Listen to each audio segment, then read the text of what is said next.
Tarik yang kuat, Ibu.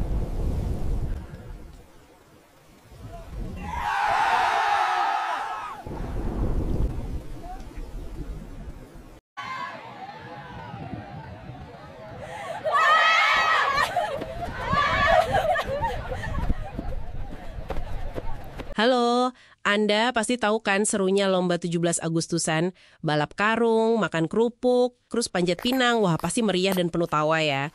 Tapi, pernah kepikiran nggak sih di balik seru-seruan itu ada cerita apa lagi? Nah, deep dive singkat kita kali ini, kita mau bongkar nih sumber-sumber yang Anda kasih. Tujuannya yaitu mengungkap asal-usul tradisi unik ini. Kapan sih mulainya? Kok permainannya gitu? Terus pesannya apa sebenarnya? Oke deh, mari kita langsung selami aja ya. Iya, materi dari Anda ini lumayan lengkap ya. Ada yang bahas gimana lomba ini jadi semacam bagian perayaan kemerdekaan yang non-formal gitu. Jadi pelengkap upacara bendera lah.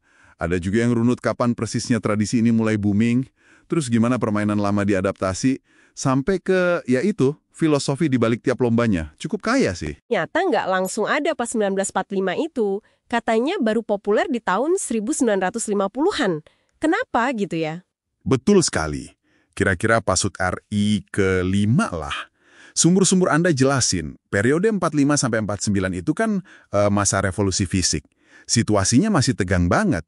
Jadi baru setelah kondisi lebih aman, lebih stabil, masyarakat jadi punya ruang buat merayakan kemerdekaan dengan cara yang lebih riang. Perayaannya jadi lebih mungkin gitu dilakukan secara luas.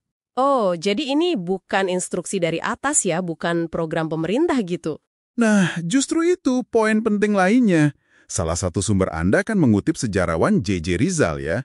Beliau menyatakan ini murni inisiatif masyarakat. Munculnya spontan aja dari keinginan rakyat buat merayakan kemerdekaan mereka sendiri dengan cara mereka sendiri.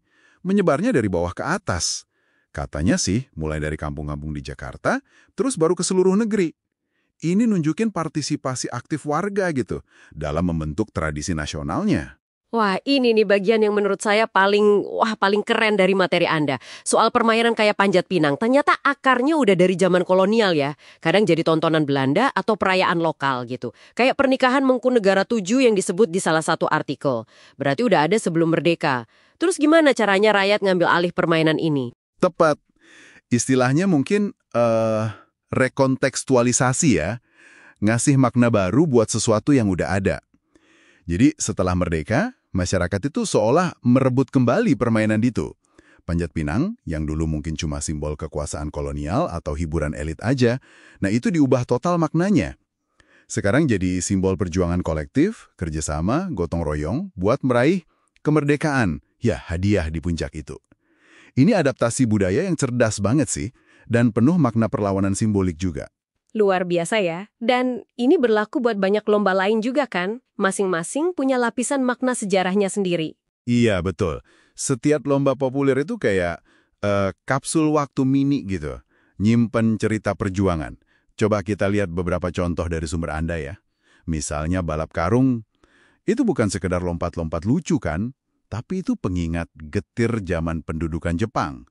Waktu itu karung goni jadi pakaian sehari-hari saking sulitnya sandang. Jadi simbol ketangguhan, daya tahan gitu. Oh, begitu ya. Terus makan kerupuk. Tangan diikat ke belakang, makan kerupuk yang digantung. Ini melambangkan kondisi pangan yang serba terbatas, sederhana di masa sulit.